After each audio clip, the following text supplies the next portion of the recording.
All right, mates. JL Scott Fishing and Eats. Hope everybody's doing well. 83 degrees in the DMV. 64.4 degree water temperature on the river. That is some crazy jump. Okay, that is actually the high of like April's normal temperatures. Below the below Great Falls and below and heading on down the Potomac River, is typically about 54 degrees in April. It's at 64 degrees in a lot now. Some of that has to do with depending on what happens with the water at Blue Plains and places like that in DC and all that stuff. But just keep that in mind. So it's absolutely crazy. But big shout out to Ricky. Thank you very much, Ricky. Live scoping today. Having a little bit of a little session, a little tutorial on the whole live scope thing and why people like it so much. And just locating bass. Like crazy places you would not think they would be in pre-spawn. Okay? Without revealing too much. But lower 5 foot of water points, going from shallow to 5 to 8 to 12 feet of water, channel ditches, just crazy. I will probably send to the people in the newsletter some video of the live scope to kind of go through like just what's going on with the fish behavior. But one of the things I want to talk about, because I had this conversation too today and had it again today at the ramp with a couple folks about the whole red thing and the whole like baits. These baits that everybody is telling you. You're going to be inundated with videos from schmucks like me on YouTube telling you you got to be throwing red. You got to be throwing red. You got to be throwing lipless. You got to be all that stuff. Or you got to be throwing the red crankbaits, red crankbait, square bill, right? All that stuff. Red, right? Go-to bait for spring, red. And in reality, if you don't know where that gentleman is, what rivers he's fishing, okay, it might not do you that much good, right, to use that advice. But you can catch fish on red, obviously, and because the reasons behind that are universal in terms of in the springtime, the river is waking up, right? Everything is coming alive. There's more noise. There's more noise in the river than during the wintertime, right? If you're smallie fishing, for example, they're used to just hearing the current flow, right? That soothing sound for them. They're not used to hearing thumps, right? It's more sound and the vibration of your bait and the reaction strikes you're going to get along the lines of the bass's body than it necessarily is red color, mates. And here's the thing you need to understand. If everybody's throwing red and people are catching fish, there you have it. There's your storyline and myth, right? If everybody's being told they need to be throwing red in the spring and everybody goes out there and throws red in the spring and catches fish, some will, some won't, whatever the situation is, then the myth just compounds. Red. When, if you're in the river system, shad aren't red. They can get a little bit of red if they're rubbing their bellies and stuff down on the bottoms of the river composition before they start to move up and ball up and move shallow and all that stuff. They can be red for a little while, that's for sure. Herring, okay, all that other stuff that you're dealing with in your river systems, bait fish in your river systems, they're not red. Do they just go away in the spring because you're throwing a red crankbait? Right? And so that's what it's kind of like these discussions I have with people. It's like, look, fish different. Okay? Doesn't mean you don't take your red crankbait with you, but fish a little bit different. Okay? Say you're going, okay, you're kind of like, you're looking at me, you're like, Jay, I'm not buying it. I don't know. I've been throwing red for a long time. Change it up a little bit. Throw a different presentation in red. Okay? Like this. Okay? If you really want to go red, and you got some rising water or anything like that, or you want to add some vibration, you want to add a little, because the crankbait's not working, right? The crankbait bite's not working. The lipless bite's not working, okay? Maybe you're burning, and that's the one thing I'm going to cover in a couple videos. But if you're going to go with red, throw something a little bit different than what everybody else is throwing that's utilizing that red. But what I recommend, and I'm having success on right now, day in and day out, and again, it's mid-April. The grass really isn't all in yet. It's starting to come in different creeks in the Potomac River, upper and lower, okay, and some of the other river systems. For sure, it's starting to come in a little bit, but it's not full-blown pads and mats and that we're going to see in a couple months, right?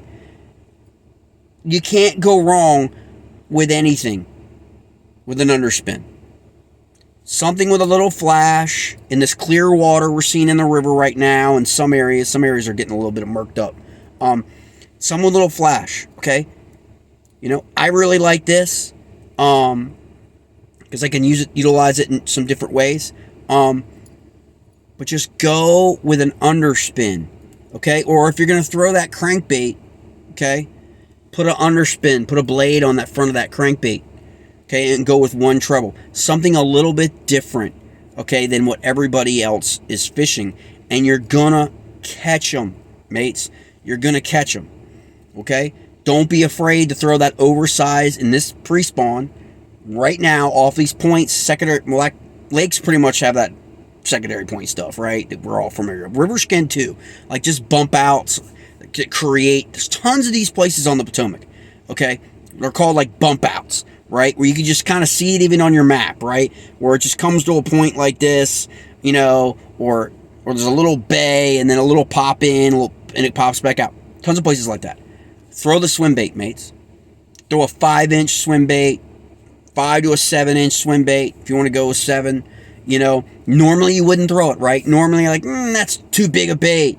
But right now, you can get that big bite. You can get that big bass, okay? And guys caught 5.5 pounders with swim baits this week, okay? Because those are feeding up during the pre-spawn, right? And they're kind of roaming a little bit, right? Nobody is out there pitching right now, pitching and flipping, okay? Right? You're still pre-spawn. I mean, I'm sure there's probably some people trying to give it a go. Because some of the resident bass in some of these creeks are kind of shallow. There's just not a lot of grass, right? So we're still kind of early for that.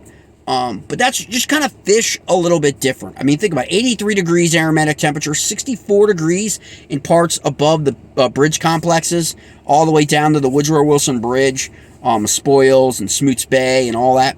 All that water's coming down, okay, from Blue Plains and from places like that. It's kind of, you know, as you get further down now, mates, as you get further down the Potomac River, the temperature is going to be lower, okay?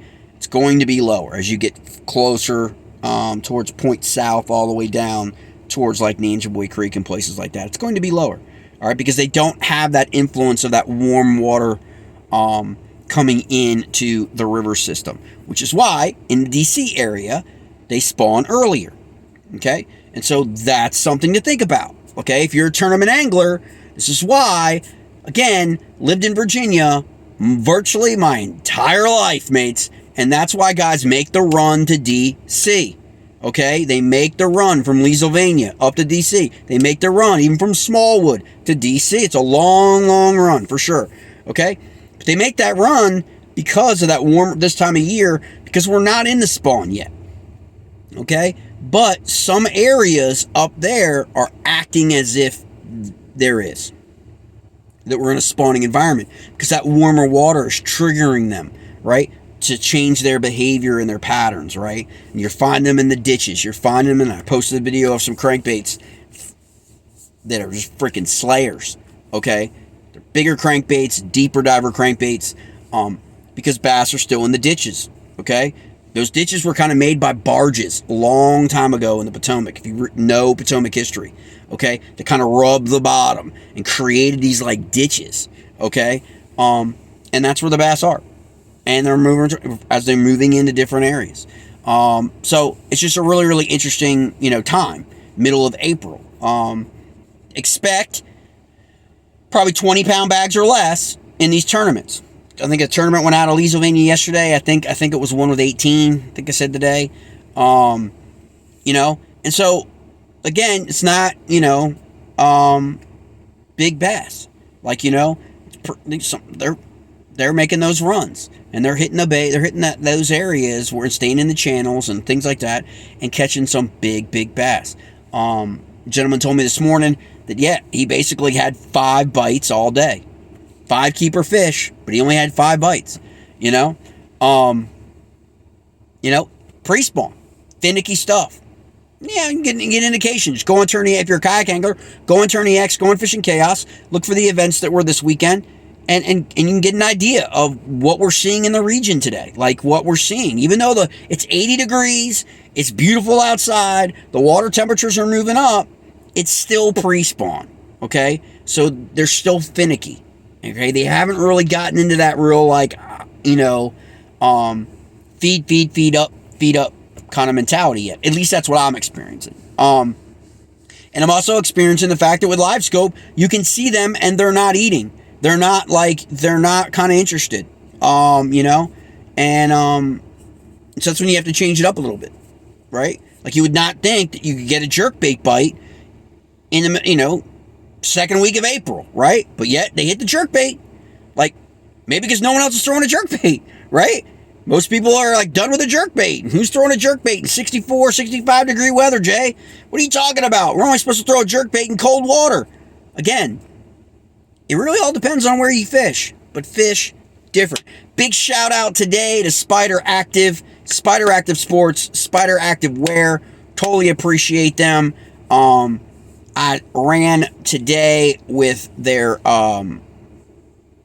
clothes or shorts. Crazy dry, active dry fabric. Dries really fast.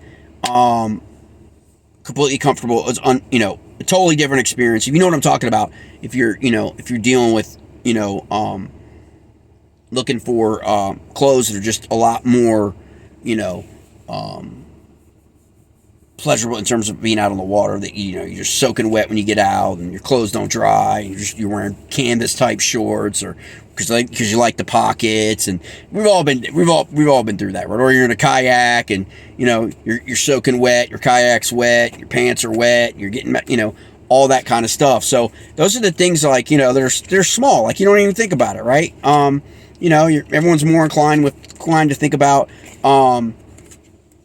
their gear in terms of their baits and their rods and stuff, but not like a breathable apparel, right? It's going to make you feel comfortable when you're out on the water, or quick dry, gear, that if you get wet, you're good to go by the time you get to the barbecue joint, or by the time you stop and grab a Gatorade when you're refueling up, and then the stretch, all that stuff. So again, most people in the kayak fishing community probably are not familiar with Spider Active. You know what I mean? And hopefully that'll change, because they are more known for cold sports like skiing and snowboarding and things like that. That most of the guys are known for in terms of those brands. But check it out if you want something that is breathable during the day when you're on that deck of that boat, and if you get wet, you're sweating, you get wet. It's just quick dry. And you're out and you are gone. Appreciate all the love, comments, and supports over the Potomac Breakdown Series. It will continue. Tomorrow, I think the next one will drop tomorrow, Breakdown Series, which will be from Belmont Bay down towards Potomac Creek. So it'll be the Virginia side. We're going to break down the creeks, break down the holes, break down a lot of areas where I have personally caught fish. Yes, thank you, Amtrak. Yes, thank you, Pythons. Places like that. Thank you to Rocky Banks. All that stuff of the creek. All the places, Belmont Bay. Some of the deeper water in Belmont Bay. Some pockets, some holes that are in the deeper water that are kind of in the middle. You may run past, or you may not think about, because you're trying to run up shallow, run up Canes, or run all the way up Occoquan or something like that. You totally miss these spots, okay? So I'm going to cover those in the video. Hopefully put some people on some fish here early, late pre-spawn. Let them find those areas, and they come visit them, throughout the spring and the summer. So check out, be ready for that next drop. Again, mates, appreciate the love and support. Can't thank you guys enough. We got some live streams coming up We got some giveaways coming up on the live stream. We've got some bait making sessions going up, swim bait sessions coming up. And as well, big shout out today, like I said, to Ricky, but also for showing me the Expedition trailer.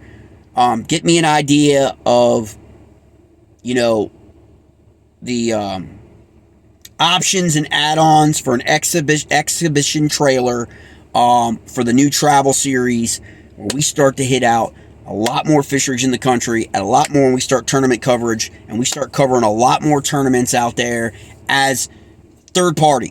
Maybe not as participants, but going and being able to talk to anglers, you know, be at the ramp, kind of like take off, all those kinds of things, visit some of these Club Series trails, get, you know, introduce a lot of these anglers to everybody around the country. There's a lot of hammers in our region, mates. There's a lot of hammers in Virginia and a lot of hammers in Maryland and West Virginia that nobody knows about. Nobody knows about, okay? And it's time that we start to elevate those guys and get them a little bit more coverage, or let more people. We're seeing it now in some of these monthlies. You're seeing this. Some guys, unfamiliar names you've never heard of, that are already at 98 inches. 95 inches. Guys that are out fishing in other tournaments now. Local series, local events. Okay? These are the local series and local events that have sent some absolute sticks to the national trails. If you're in a kayak, people like Justin Largan, people like that, people like Casey Reed, people like that from Virginia. Okay? Everyone knows those guys, right? Well, these are some of the series that those guys fished in. Or events and some fisheries those guys fished in. So, gonna highlight those. Again, appreciate the love. Hit me up always. Facebook, JL Scott Fishing and Each. Hit me up on Messenger. TikTok, JL Scott Fishing. Hit me up there if you want. Or you can comment on the YouTube channel. All right, mates.